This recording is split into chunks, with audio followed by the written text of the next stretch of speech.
Bien, vamos a continuar entonces con el avance. El día lunes anterior habíamos iniciado con la explicación de la fundamentación del plan de asignatura, todo lo que vamos a contemplar durante este semestre. Y habíamos ya dado inicio a este primer tema, introducción a la psicología industrial. Bueno, vamos a continuar entonces, por favor, con el avance.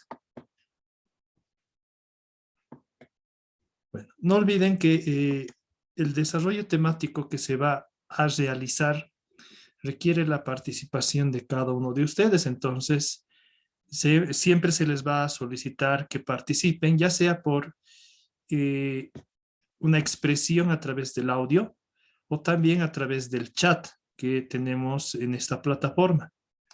Entonces, por favor, consideren aquello.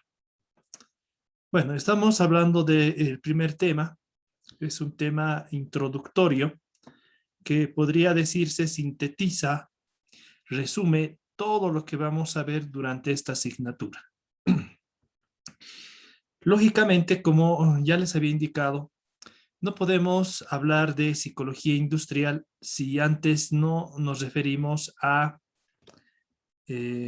lo que es psicología a nivel general.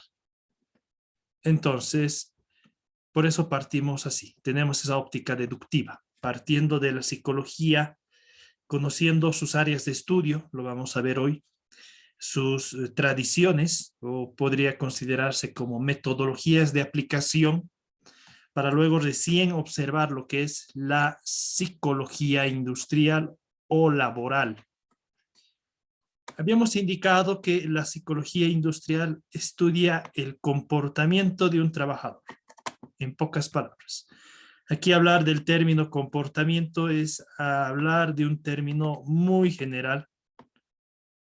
Hablar no solamente de comportamientos, sino hablamos de actitudes, hablamos de autoestima, hablamos de la personalidad y de otros términos vinculados al comportamiento. Entonces, por eso miren, comportamiento aglutina una serie de conceptos.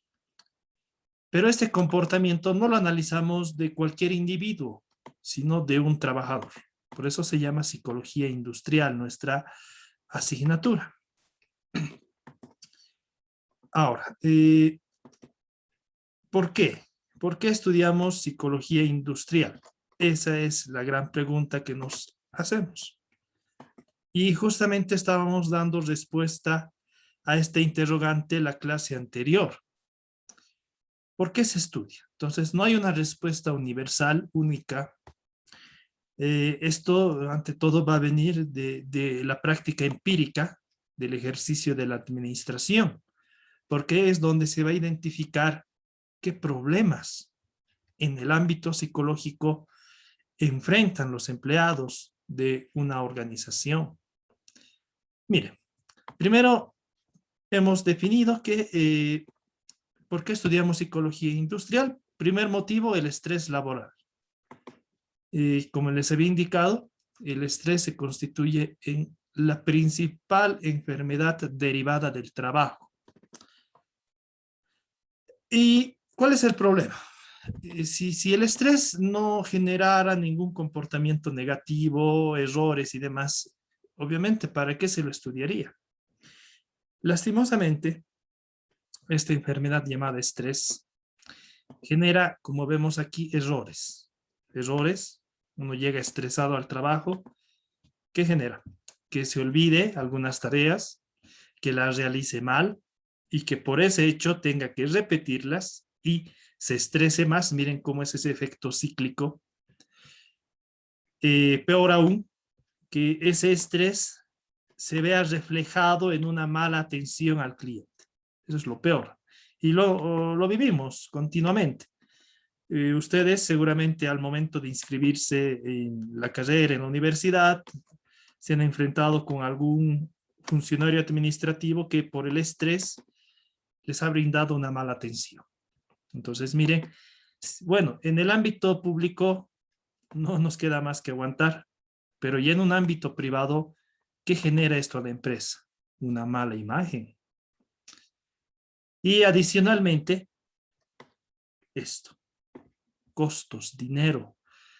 Reitero, perder a un cliente le va a costar mucho dinero a la empresa. ¿Por qué?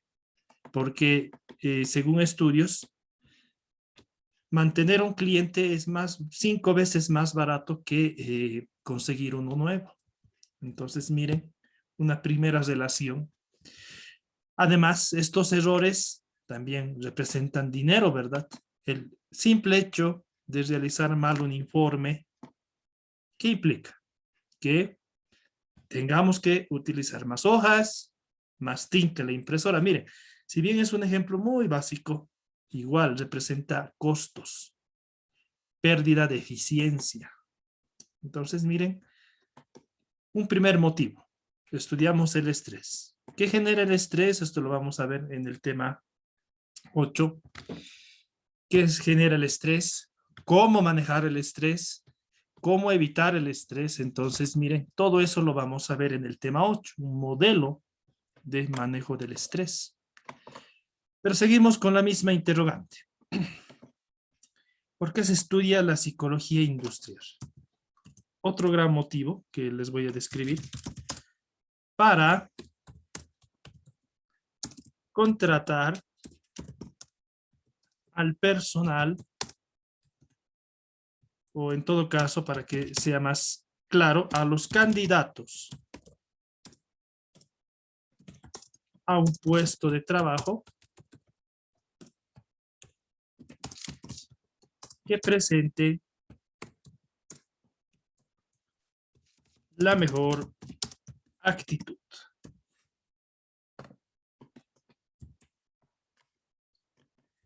Aquí hay que resaltar dos términos: contratación o contratar y actitud. Vamos a ver ya en el tema, en los temas siguientes, este proceso. Si bien esto tendrían que verlo en la asignatura de administración de personal, miren, eso lo van a ver de aquí a 2 semestres aún. Pero este proceso de contratación es un proceso que forma parte de la administración de recursos humanos y quizá uno de los más importantes. ¿Cuál es el problema que enfrentan empresas en la actualidad? Si bien continuamente se lanzan convocatorias a través de diversos medios, generalmente el periódico, y se presentan una gran cantidad de candidatos en función a la formación científica técnica que se requiere, ¿qué sucede? Esto. Muchos de ellos puede que tengan una buena formación, un buen currículum, pero aquí está el detalle, la actitud. Si ese trabajador no tiene una actitud positiva, favorable, de esfuerzo, entonces de nada le va a servir a la empresa. La idea se centra en contratar a aquellas personas que, independientemente de su formación, y aquí hablamos de la formación que ustedes están recibiendo, técnica, científica, doctrinal,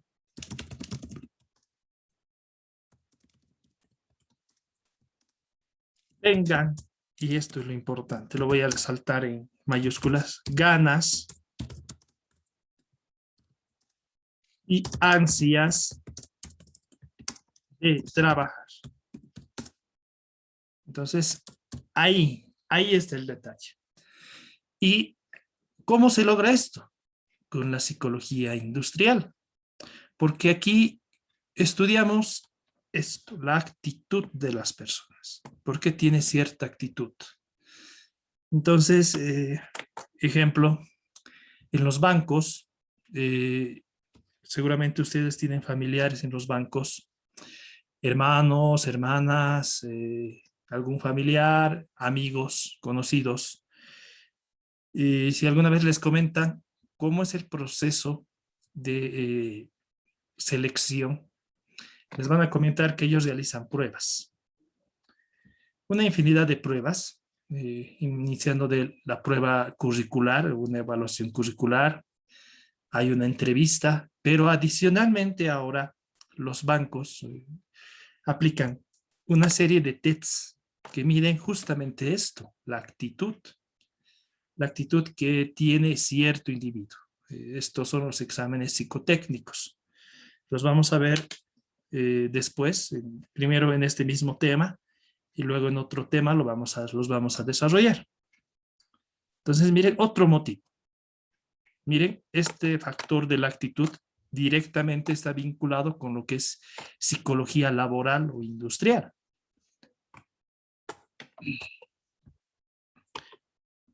Otra respuesta a nuestra interrogante. ¿Por qué se estudia psicología industrial? Para mantener motivado al personal. Y personal es un término técnico que en administración lo utilizamos para referirnos al, conjunto de trabajadores.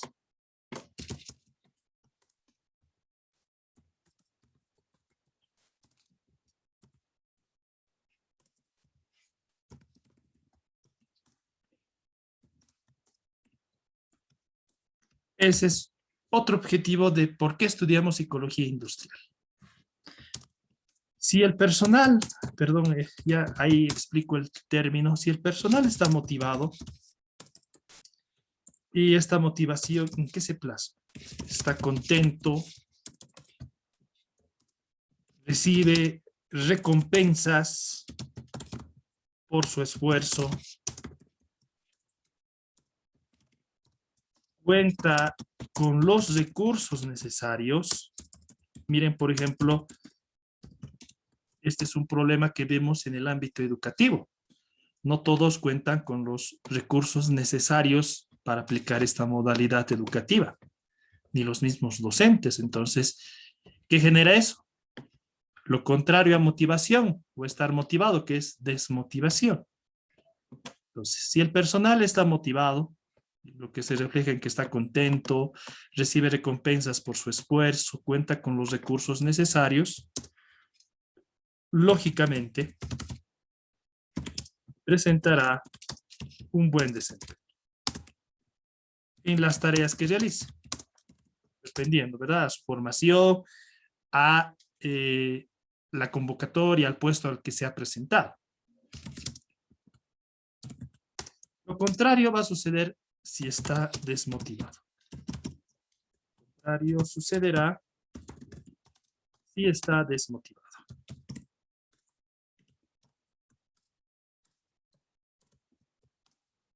Y es lo que vemos ahora, ¿verdad? Vemos muchos estudiantes que lastimosamente no tienen los recursos, una conexión estable a internet, un equipo de computación, un smartphone, demás recursos. ¿Y qué genera eso? Esto, desmotivación. ¿Y cómo se refleja esa desmotivación? En insatisfacción, en infelicidad, podría también aquello indicarse, en un reflejo negativo en su comportamiento y en su actitud. ¿Y cómo puede perjudicar? Al estudiante en su desempeño académico. En un trabajador, miren, y pasa esto, ahora actualmente, vamos a ver eso después, a los trabajadores no se les compensa bien, salarios muy bajos, altas exigencias, muy pocas prestaciones. Han debido escuchar ahora el trabajo de consultor en línea, o consultor por producto. Estos trabajos, por ejemplo, ya en el ámbito profesional, a nivel de licenciados, ingenieros, no reciben un seguro social, un seguro médico. Entonces, miren, hemos llegado ya a ese punto que la falta de recursos o recursos totalmente escasos van a generar este hecho, que el personal, un trabajador esté desmotivado. Y eso sin duda alguna va a afectar, como les digo, en su funcionamiento como trabajador, como parte de una empresa. Y reitero, eso con seguridad le sucede a muchos de ustedes que quizás no tienen los recursos suficientes. Bueno, entonces podemos hablar, podemos dar una gran gama de respuestas. Lógicamente, lo que tenemos que enfatizar es lo importante. Hay que ser sintéticos, ir a lo importante. Bueno, entonces miren, todo aquello que hemos hablado se resume en esto. ¿Para qué estudiamos la psicología industrial? Para reducir errores humanos provenientes del comportamiento y de las emociones, y aquí me falta aumentar de estos, hablando de los seres humanos, que le cuestan dinero a la empresa. Todo. Hablando de lo anterior, si mi trabajador está desmotivado, obviamente por obvias razones, falta de recursos, mucha exigencia y pocas recompensas, ¿qué va a generar en él? ¿Será que se va a esforzar más o contrariamente, será que se va a esforzar menos? ¿Cuál va a ser su desempeño? ¿Va a ser bueno o va a ser malo? Entonces, lógicamente, ¿verdad? Si no le doy los recursos necesarios, si no le recompenso su esfuerzo, no va a tener su buen desempeño. ¿Y en qué se plasma ese mal desempeño, ese desempeño irregular? Aquí, en errores. Y como les decía, esos errores le cuestan dinero a cualquier empresa. Como les decía, el simple hecho de repetir un informe, aunque sea de una hoja, esa hoja le ha costado dinero, plata a una empresa. La tinta que se ha utilizado igual le ha costado dinero, plata a la empresa. Entonces, esos errores, ¿en qué se reflejan? En esto. Menos dinero, menos ingresos, menos utilidades. Entonces, esa es la finalidad, perdón, o esa es la finalidad de por qué estudiamos psicología industrial. Hay que entender el comportamiento de los trabajadores, no desde una óptica técnica, no desde una óptica científica, sino la mente, el comportamiento de ellos, para ver que estos errores no se cometan. Y obviamente no le cuesten dinero a la empresa. Entonces, eso es lo que vamos a estudiar. Pasemos ahora a la psicología básica y psicología del trabajo. Como les decía, aquí aplicamos una óptica deductiva, es decir, vamos de lo general a lo específico. Entonces hay que partir de la psicología en general, lo que han estudiado en tercero y cuarto de secundaria. Bueno, en pocas palabras, aquí nos remitimos a lo que este señor, un psicólogo Miller, miren, ya hace más de 50 años indicó que la psicología es la ciencia de la vida mental. Miren, con una pequeña frase ha definido todo lo que es psicología. No estamos hablando todavía de psicología del trabajo o psicología industrial. Entonces, la vida mental, a su vez, se resume en estos tres términos, que son comportamientos, pensamientos y emociones. No sé si alguien me podría indicar qué es o qué entiende por comportamiento, sea en el chat, sea a través de la participación con el micrófono. ¿Sí? Una concepción que se les venga, ¿no? No busquen de internet. ¿Qué entienden por comportamiento?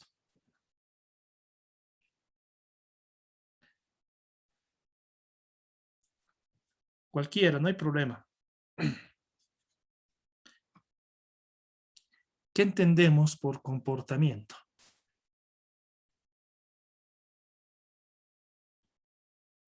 Reitero, no busquen en internet ustedes. ¿Qué entienden? continuamente, ¿verdad? Nos indican, tienes un mal comportamiento, tienes muy buen comportamiento. Tienes que copiar el comportamiento de ese individuo. Aquí vamos a ver. Kevin Ruiz, gracias, nos indica la actitud que representa la persona. Muy bien.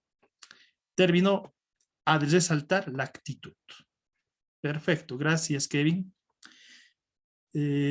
Entonces, partimos de ahí, una actitud. Y sí, vamos a ver justamente aquello. Aquí está. Aquí hablamos de actitud. La actitud, si se dan cuenta ustedes, mil disculpas. La actitud es justamente esto, una respuesta. Muchas veces nos indican, ¿verdad? Ah, tú tienes una mala actitud, pero ¿por qué? Hay un motivo, ¿verdad?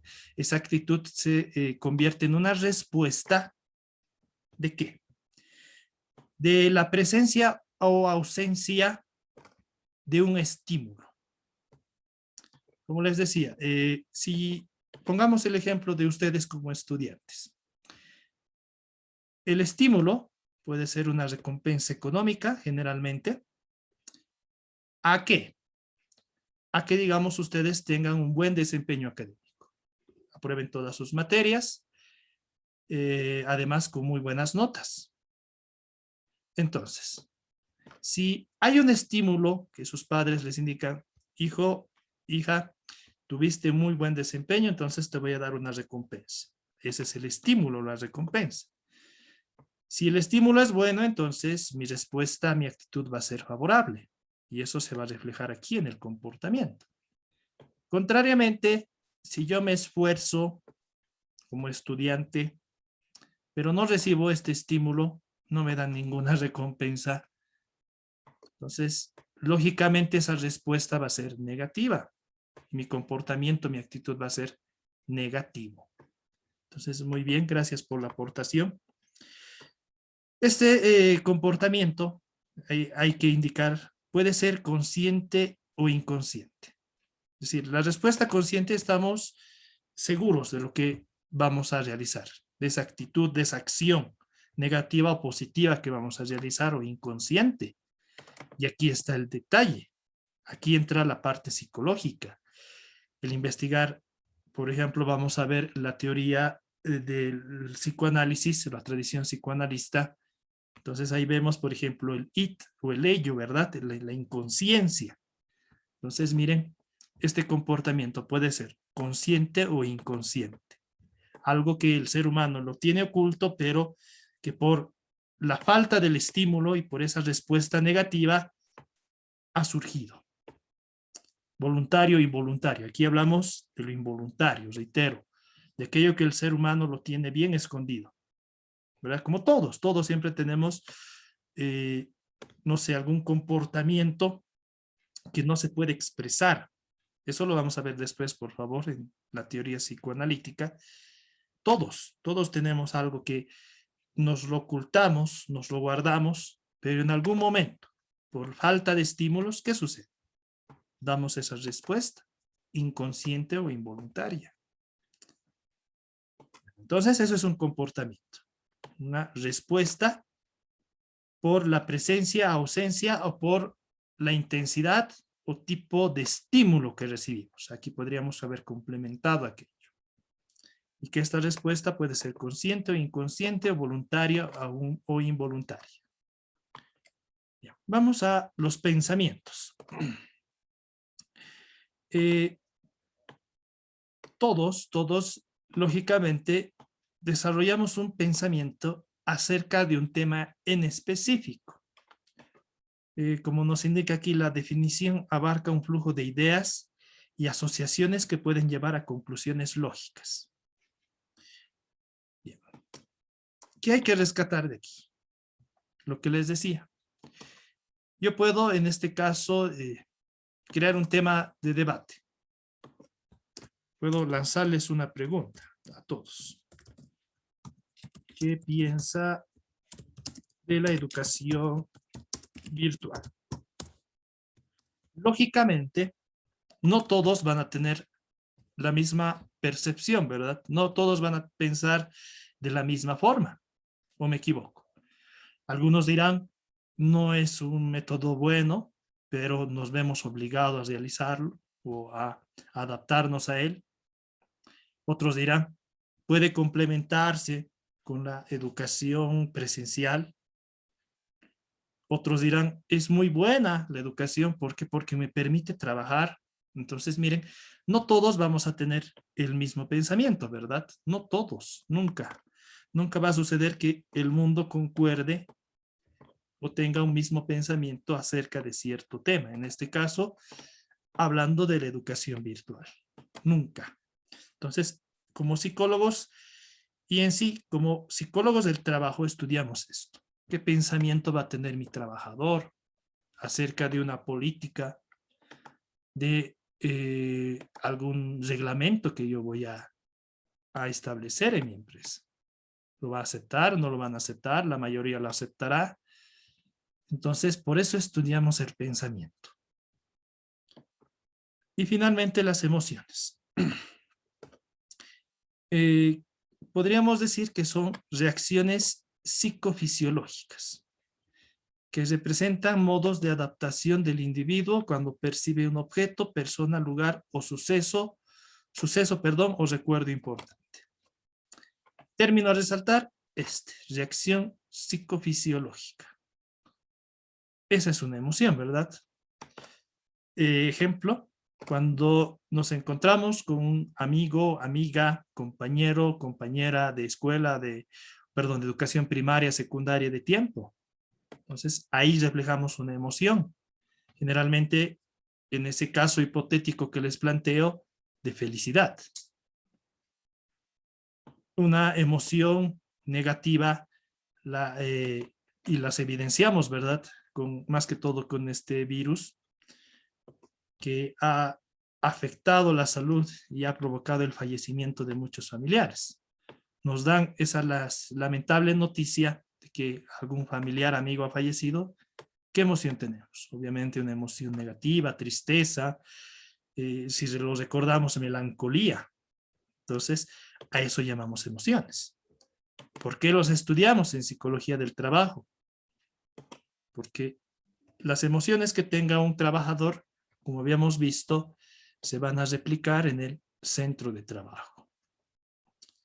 Bueno, podríamos hablar, miren, hay libros en otras carreras, tanto lo que son comportamientos, pensamientos, son analizados en una materia, en un semestre completo. Bueno, no es nuestro objetivo. Podríamos hablar mucho más, pero el análisis lo limitamos ahí. Bueno, seguimos entonces. Bueno, hablamos ahora de las áreas de estudio de la psicología en general. Todavía no estamos hablando de la psicología del trabajo. Obviamente, damos ejemplos vinculados, pero no estamos hablando de ello. Bueno, aquí muy importante lo que les digo a continuación. Se les da una tarea, por ejemplo. Se les dice, ¿cuáles son las áreas de estudio de la psicología? Siempre, y eso se les recomienda, por favor, siempre tienen que poner qué autor o autores o autoras han propuesto aquello.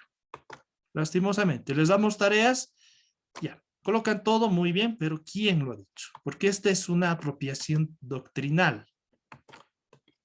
Como les digo, y ustedes, miren, de aquí a 5 años van a ser profesionales, van a tener experiencias en sus ramos, entonces cada uno en función a su experiencia va a ir acomodando la teoría en función a esas vivencias. Por ejemplo, miren aquí, Arnold y Randall establecen estas áreas de estudio. Pero si gustan ustedes, pueden buscar en el internet áreas de estudio de la psicología, pueden colocar y van a encontrar otras áreas, o algunas de estas, pero adicionalmente otras. Entonces, miren, ¿qué es lo importante?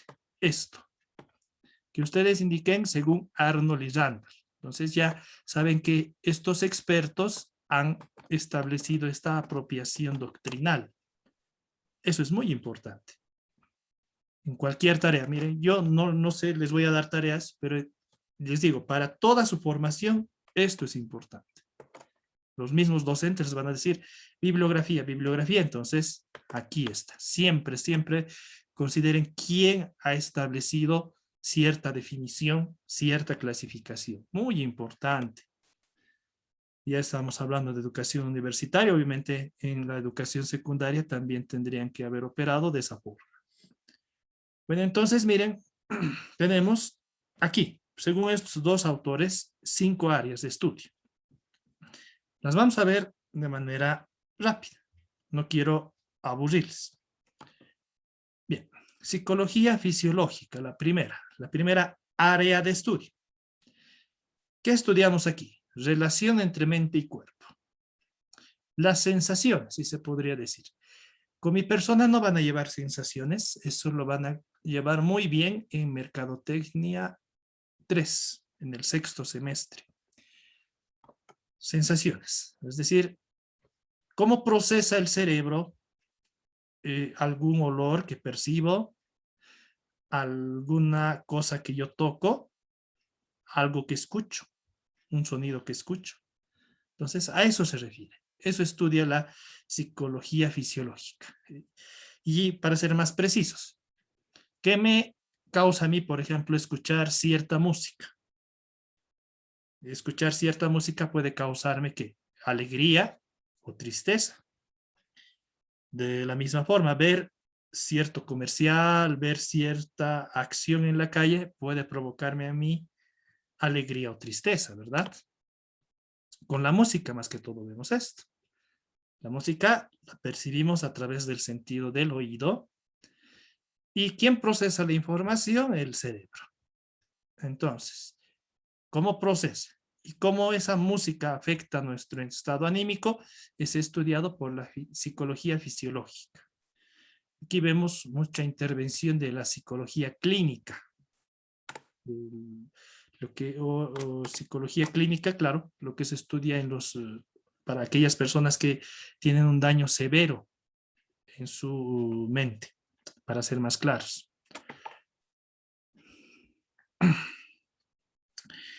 Y lo que les decía, si nos enfocamos a estudiar psicología fisiológica, vamos a estudiar esto.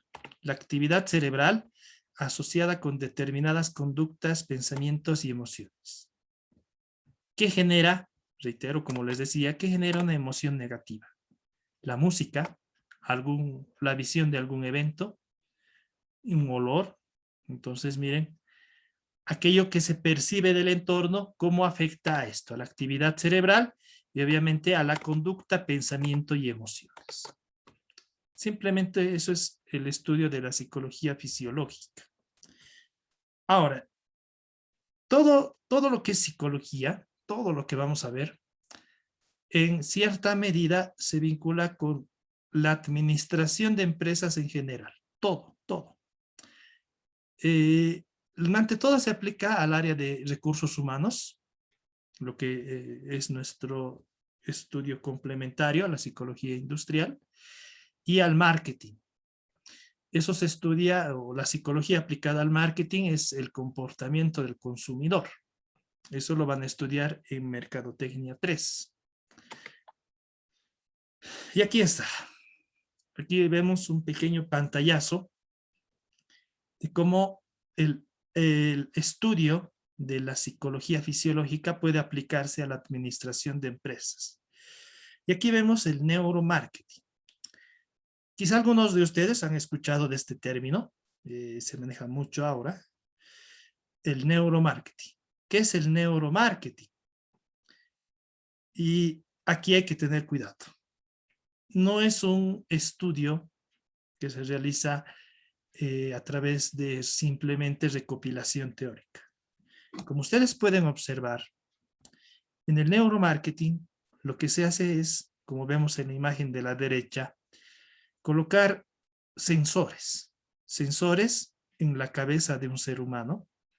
Obviamente no son nada, son inofensivos, no generan ningún daño. Y lo que se hace es que mostrar publicidades a través de alguna pantalla, hacer que el ser humano perciba olores, escuche algún sonido y demás. La idea es que a través de estos sensores y obviamente con la ayuda de tomógrafos, equipo muy avanzado, se determine cuál es la verdadera actitud, cómo percibe, si la percepción es negativa o positiva, de cada uno de esos estímulos. A eso llamamos neuromarketing. No, aquí no aplicamos para nada teoría. Todo es una investigación pura, si se podría decir.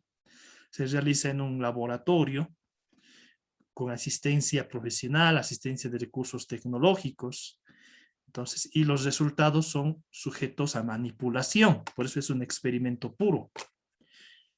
Como les digo, yo puedo mostrar a un ser humano una película triste y ver cómo reacciona a ello. Puedo mostrarle una publicidad y verificar cómo reacciona a ello. Estoy manejando el estímulo. Eso se llama una investigación pura. Seguramente eso les van a hablar en la materia de técnicas de investigación. No es nuestra finalidad hablar de aquello. Entonces, miren, eso es neuromarketing y se vincula a lo que les mencionaba, ¿verdad? A la psicología fisiológica. Es un tema de investigación muy importante, pero replicarlo es complicado.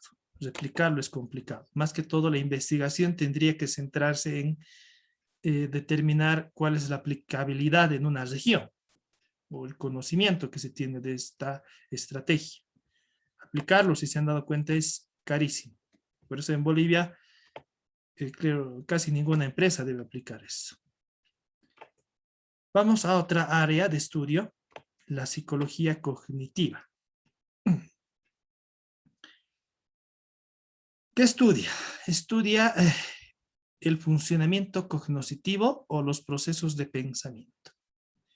En síntesis, estudia que también recordamos información, cómo evaluamos la información al tomar decisiones, cómo manejamos las preguntas de una prueba psicométrica. Obviamente esto ya es un poco muy o más específico. La idea es esto. Al hablar de psicología cognitiva, hablamos de cómo recordamos información y cómo evaluamos la misma. Eso es lo que estudiamos. Entonces, sin duda alguna, tiene mucho o un gran vínculo con el área de administración. ¿Y por qué me dirán ustedes? Por esto. Lógicamente, desde que somos niños hasta que fallecemos, y como ahora la mayoría tenemos un televisor o tenemos un celular, continuamente nos bombardean las empresas con publicidad. Perdón que utilice el término bombardear, pero es eso. Vemos televisión, publicidad, continuamente. Estamos en el internet, estamos viendo algún video en YouTube. ¿Qué pasa? Publicidad. Ante todo, si utilizamos el servicio que es gratis. Entonces, nos dicen, hay una publicidad, directamente aparece y un mensaje. La publicidad acabará en 5 segundos. Entonces, publicidad. Estrategia de marketing orientada a recordar al cliente actual o potencial la existencia de un producto. Lógicamente, aquí se aplica la psicología cognitiva. Un ejemplo, aquí les voy a poner un ejemplo, les voy a describir. Y es un ejemplo muy utilizado cuando se habla de publicidad. Si una persona va a una tienda de barrio y se encuentra con dos marcas de gaseosas. Una de las gaseosas resulta ser la Coca-Cola y una extraña, vamos a poner así. No se conoce la marca, no por el hecho de que no hace publicidad.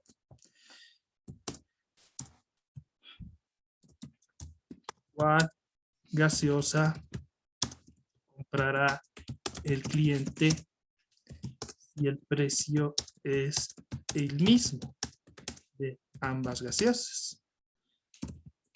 ¿Cuál va a comprar? ¿Va a comprar la Coca-Cola o va a comprar la gaseosa extraña? Lo pueden registrar en el chat. Me imagino que todos van a poner Coca-Cola, ¿verdad? Les planteo este ejemplo hipotético. Un tipo, una señora va a una tienda, quiere comprar gaseosa. Hay dos alternativas. Una es la Coca-Cola, otra es una gaseosa extraña, una marca extraña. ¿Cuál va a comprar? Lógicamente, esta, ¿verdad? O en la mayoría de los casos, no siempre. ¿Por qué? Obviamente hay varios factores. Puede ser ya un consumo continuo, la lealtad al cliente, pero la publicidad, ¿verdad? Puede ser que esta gaseosa, que es extraña, sea mejor, sea más sana, menos azúcar, un sabor delicioso, inclusive hasta un mayor contenido, que tenga promociones adicionales y demás. Pero el efecto de la publicidad, el efecto de esa psicología cognitiva que se aplica en la publicidad, hace que un individuo, al estar bombardeado, ustedes, ante todo ahora, manejamos el YouTube. Para ver un video vemos siempre publicidad de Coca-Cola, ¿verdad? Publicidad, publicidad, publicidad. En televisión, ni qué decir. En eventos deportivos, siempre el sponsor Coca-Cola. ¿Para qué? Para publicidad. ¿Por qué? ¿Por qué? Por publicidad. Entonces, ¿por qué lo hace? Por este hecho.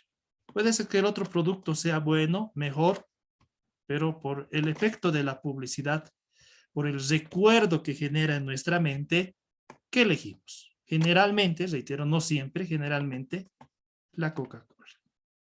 Entonces, miren, qué tan interesante es estudiar el área de marketing. Reitero, esto lo van a ver de aquí a algunos semestres, cuando lleve marketing 1, 2, 3 o 4. Entonces, miren, otra aplicación de la psicología, en este caso cognitiva, a la administración. Psicología del desarrollo.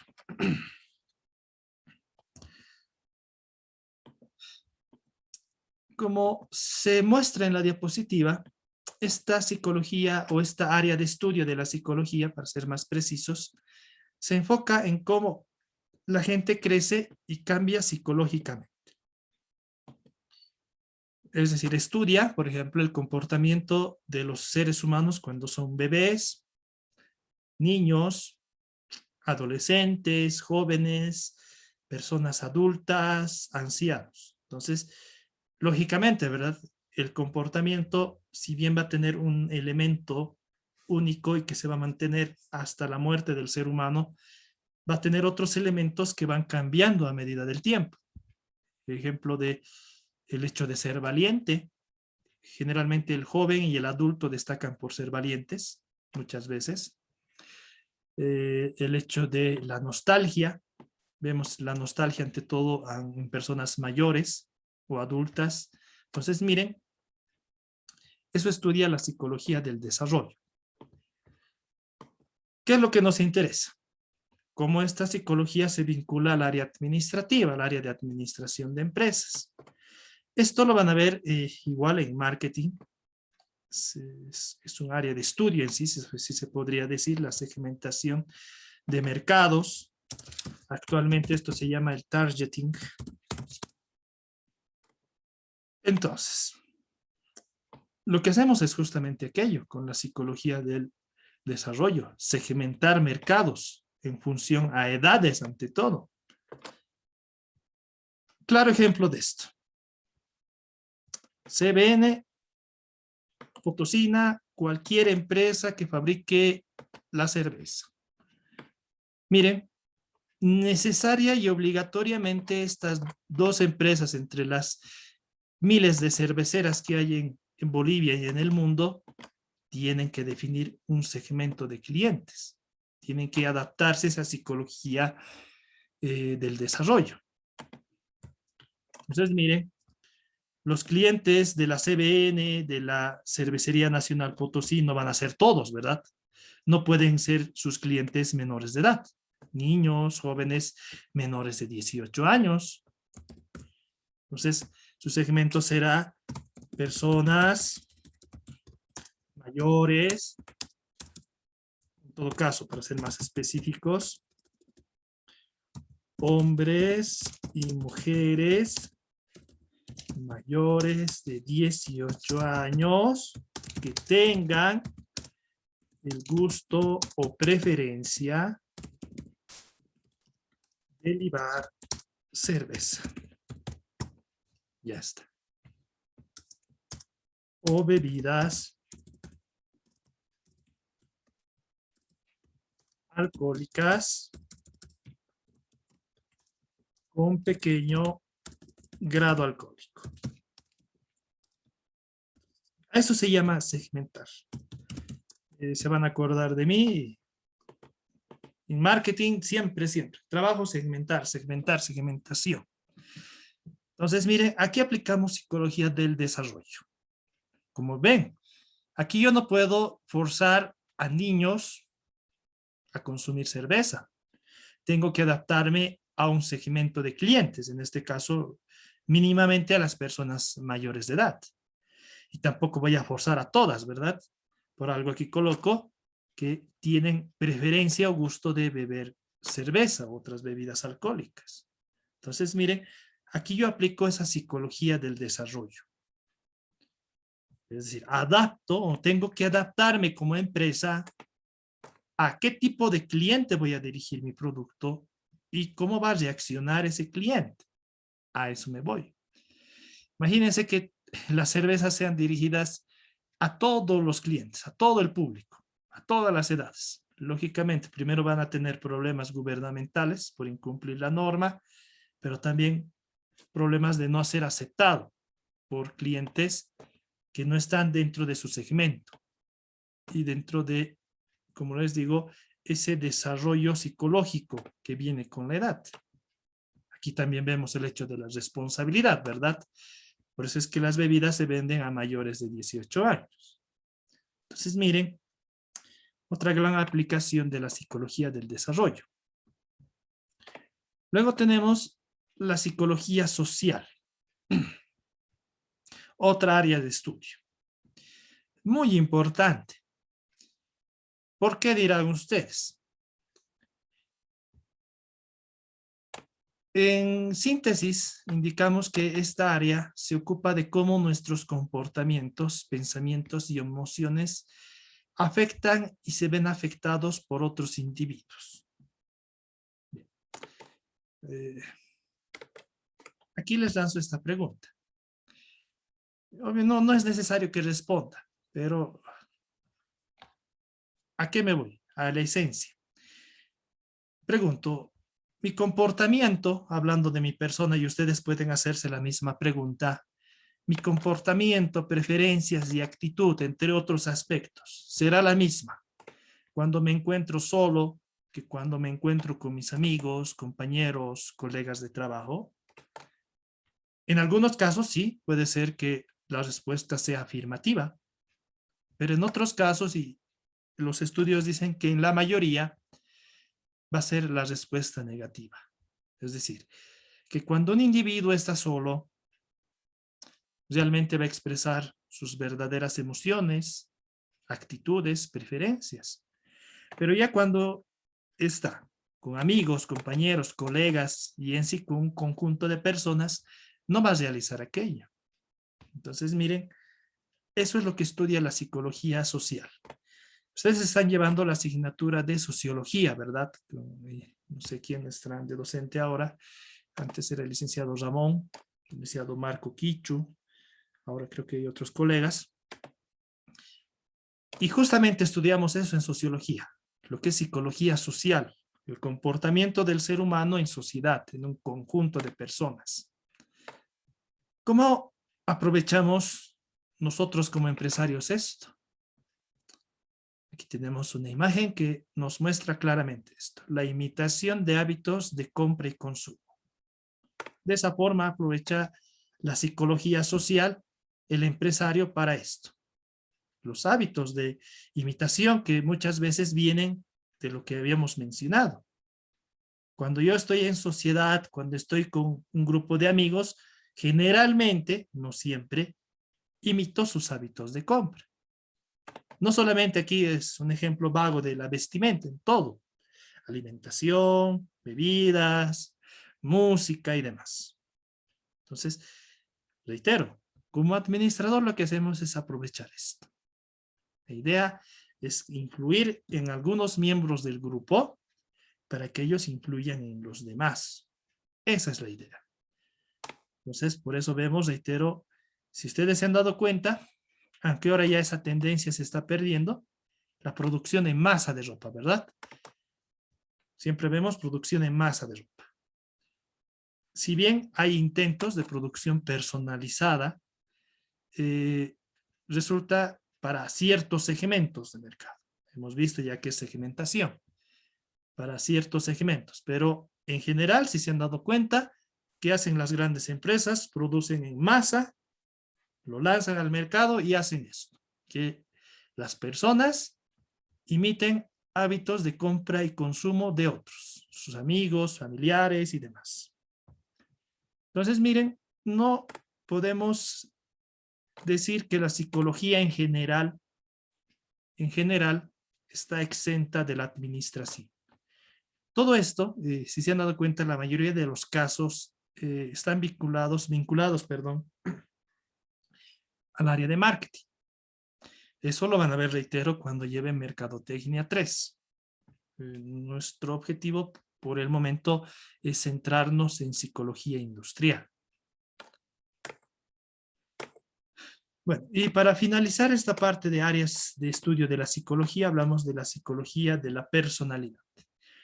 Si se han dado cuenta, trato de ser lo más resumido en la fundamentación técnica no doctrinal y ingresar más a los ejemplos para que el avance no sea tan aburrido.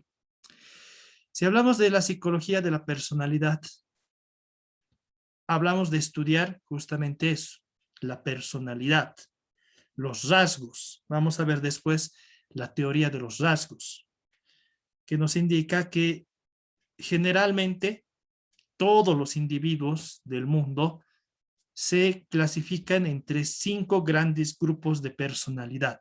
La extroversión, entre otros, que vamos a ver después. Entonces, aquí estudiamos la personalidad del individuo.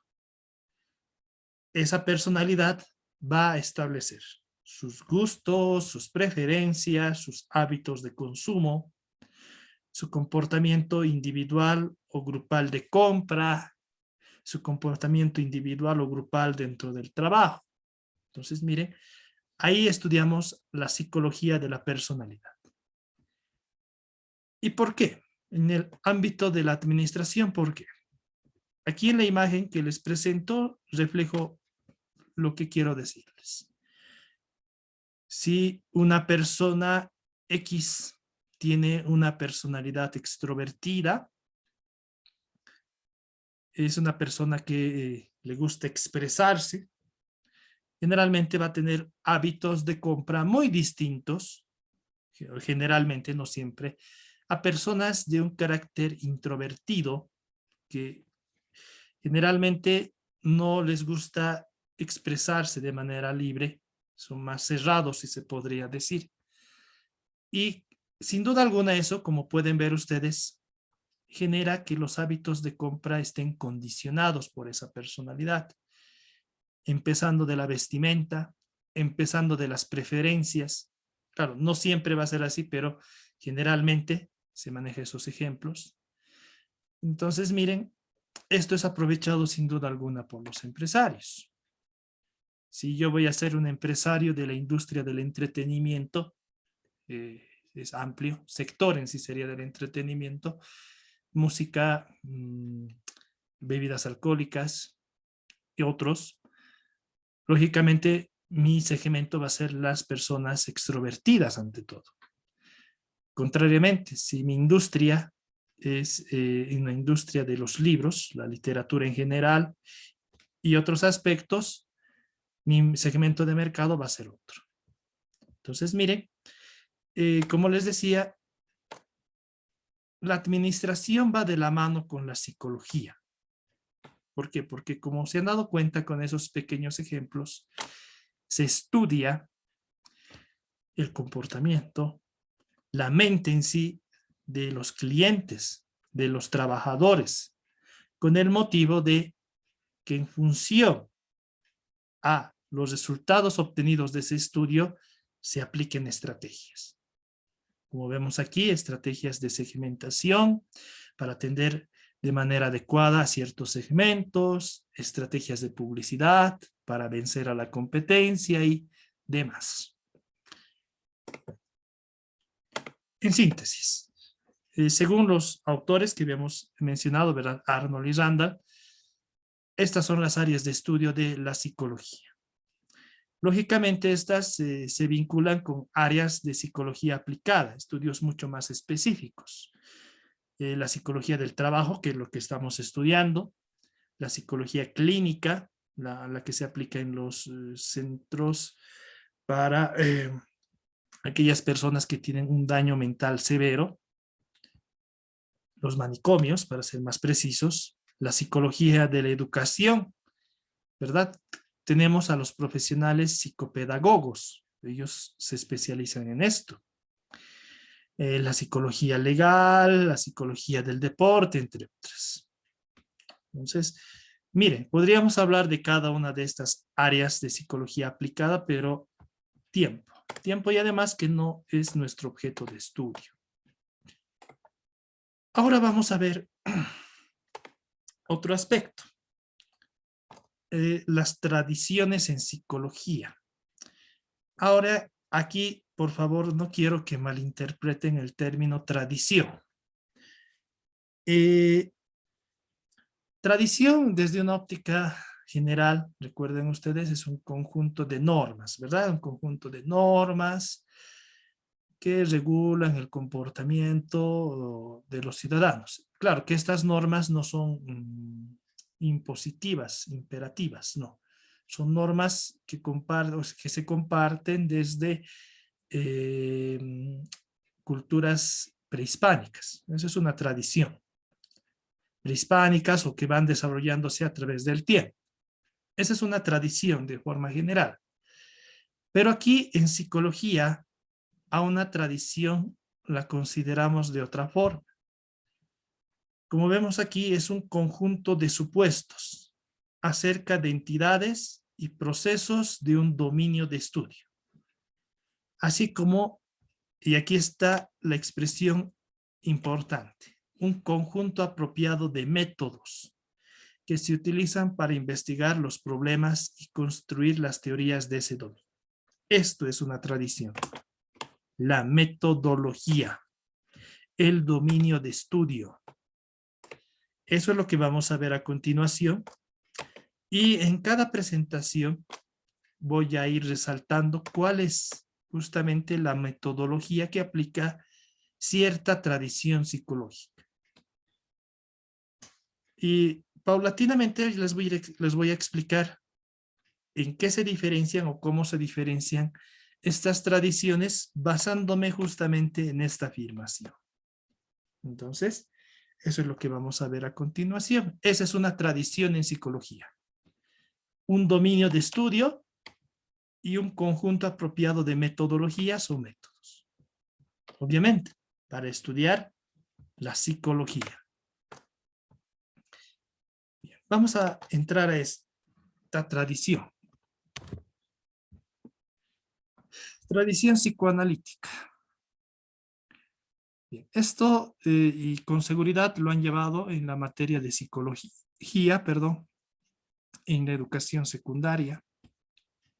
Es la base fundamental del desarrollo doctrinal psicológico y deben reconocer a su máximo representante, que es Sigmund Freud, que es el padre o uno de los padres de la investigación experimental a nivel general, por los altos experimentos que llegó a realizar también este señor. Bueno, esta es una primera tradición psicológica. obviamente. ¿Por qué tradición?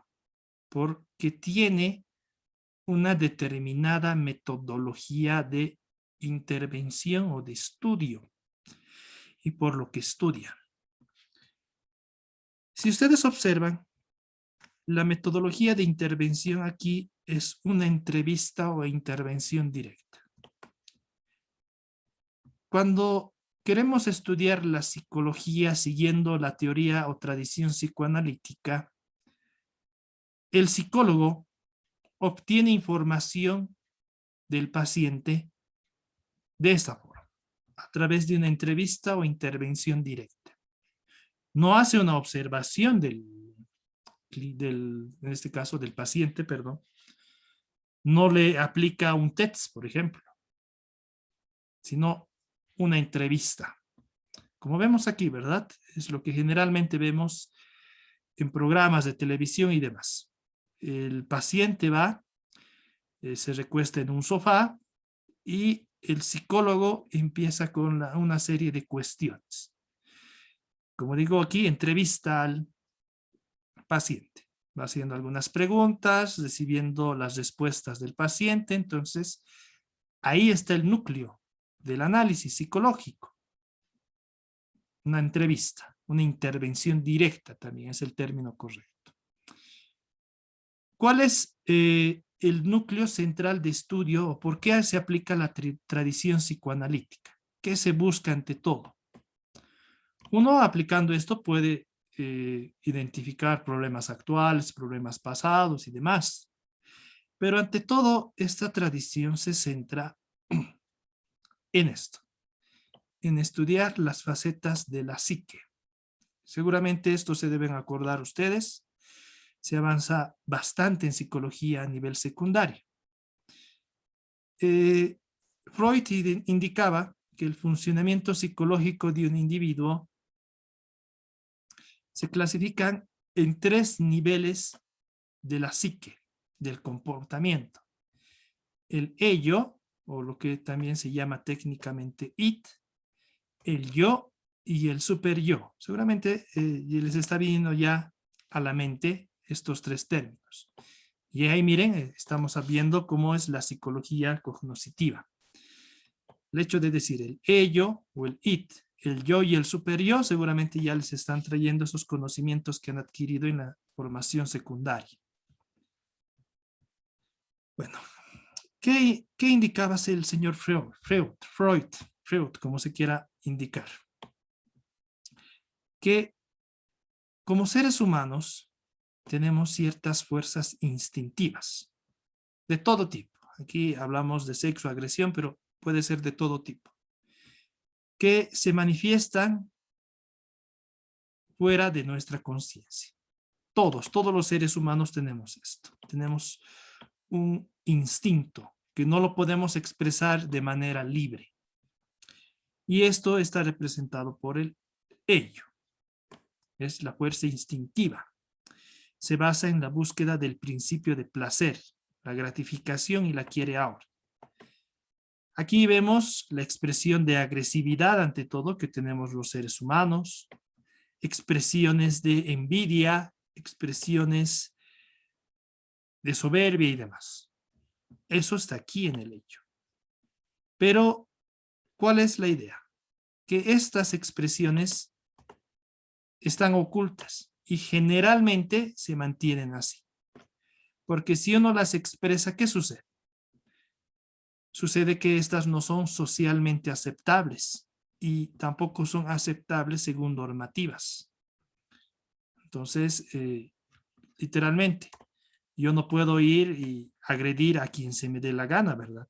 Si bien tengo ese instinto, esa fuerza instintiva de agresión, no puedo cometer aquello. Entonces, miren, no es socialmente aceptado y también está normado, regulado por leyes normativas en general.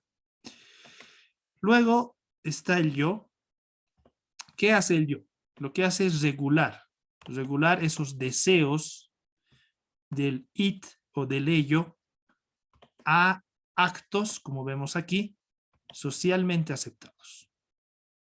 Entonces, Canalizar, por ejemplo, la ira en algo socialmente aceptado, que puede ser un reclamo, que todos hacemos un reclamo, pero de manera calmada, sin acudir a agresiones físicas. Entonces, miren, ahí vinculamos, como por lo que les decía, ese instinto agresivo que podemos llegar a tener en algo socialmente aceptable, en un reclamo de forma pasiva, o que no llegue a extremos de agresión física. Y el super yo, a diferencia del ello, es la conciencia, la fuente de moralidad, lo que nos indica que si algo está bien o está mal, nuestra conciencia.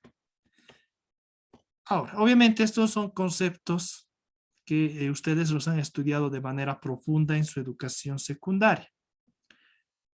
En la tradición psicoanalítica lo que busca es lo siguiente: identificar en una persona, en un trabajador, en un cliente, al ello, que es lo que realmente está oculto, como vemos aquí el iceberg de Freud. El ello siempre va a estar oculto.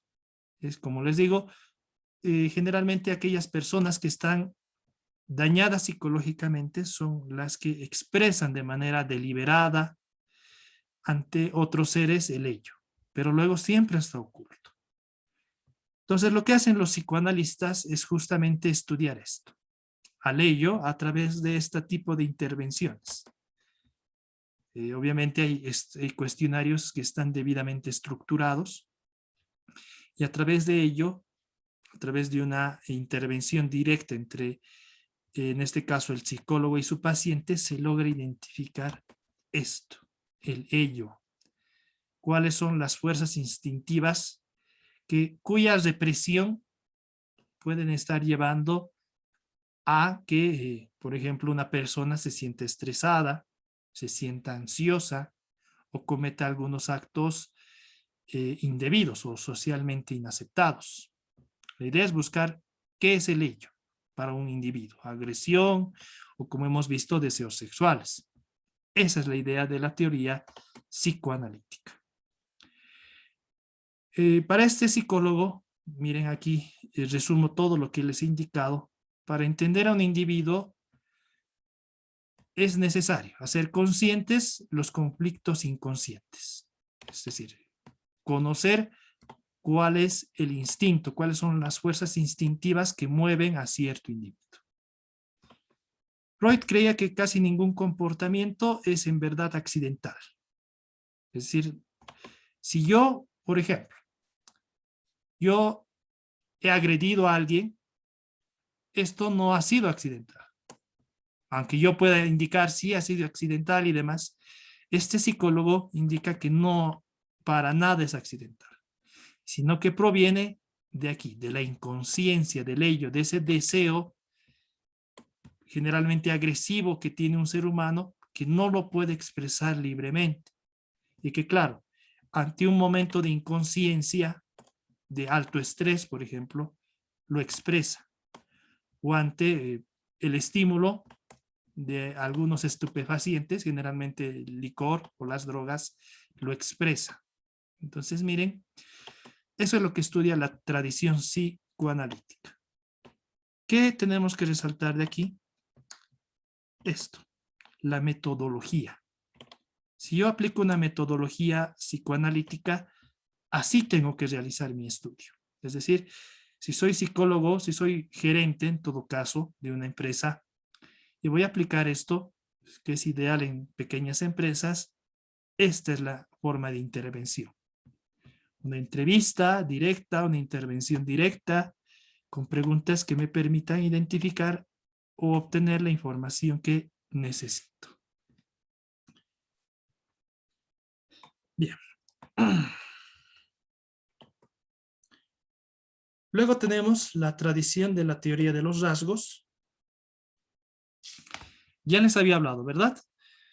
Aquí, rasgo es el término técnico que se emplea para referirnos a personalidad. Investigaciones, como les decía, han establecido que todos los seres humanos del planeta Tierra se agrupan en 5 grandes rasgos. A continuación lo vamos a ver. ¿Qué busca o qué buscamos si nosotros somos psicólogos al aplicar esta teoría? Medir las características psicológicas de los seres humanos. Como les había dicho en ejemplos anteriores. Y miren, por ejemplo, esto se aplica mucho y vamos a ver a continuación en la selección de personal. Yo quiero identificar cuál es la personalidad, cuáles son los rasgos de la personalidad de los postulantes a un puesto. Ahora, ahí está el detalle. Estamos hablando de los postulantes, no estamos hablando de un postulante. Estamos hablando de que esta técnica, esta tradición, se va a aplicar cuando quiero evaluar el comportamiento, la mente de varias personas a la vez o en un periodo corto de tiempo. Y por ese hecho, esta es la metodología de intervención. Vamos a ver esto y el desarrollo, una pequeña aplicación cuando lleguemos al siguiente tema, por favor.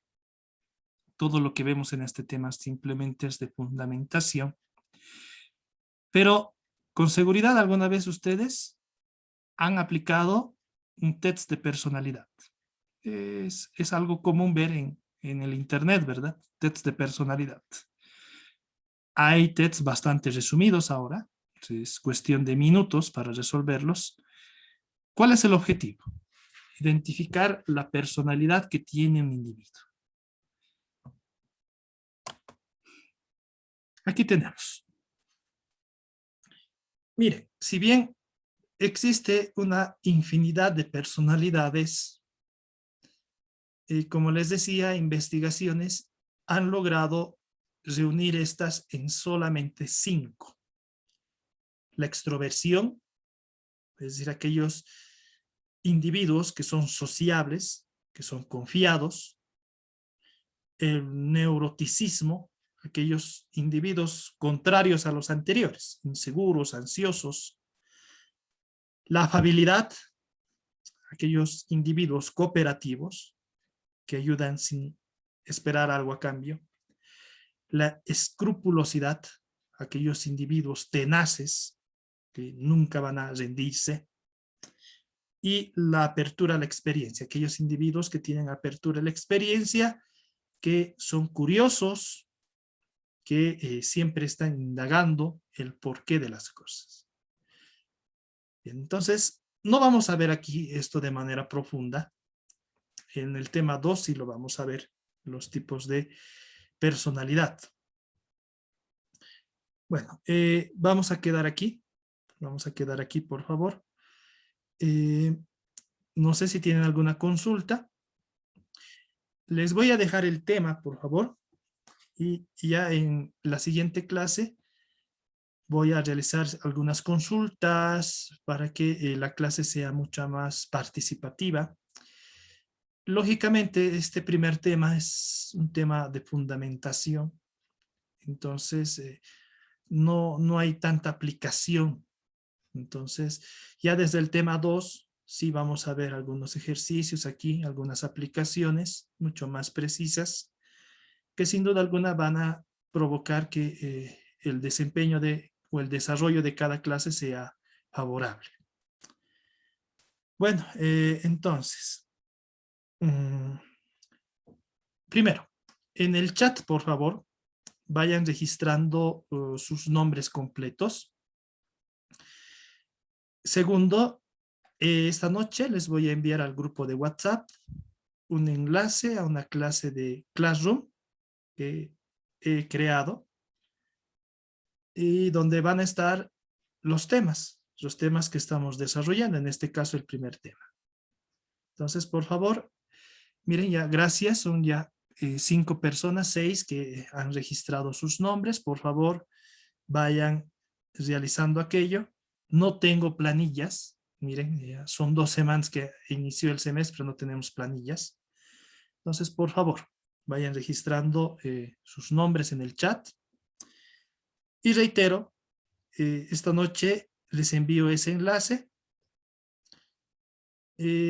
por favor, lo que siempre les pido, den lectura al tema para que en la siguiente clase yo haga algunas consultas y obtenga la participación de ustedes, porque eso es importante.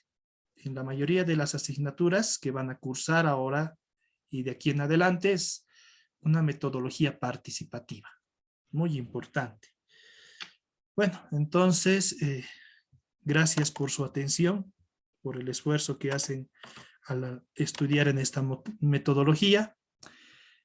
Y si no hay consultas, me estuviera despidiendo hasta la clase del día viernes. Hasta luego, señoritas y jóvenes.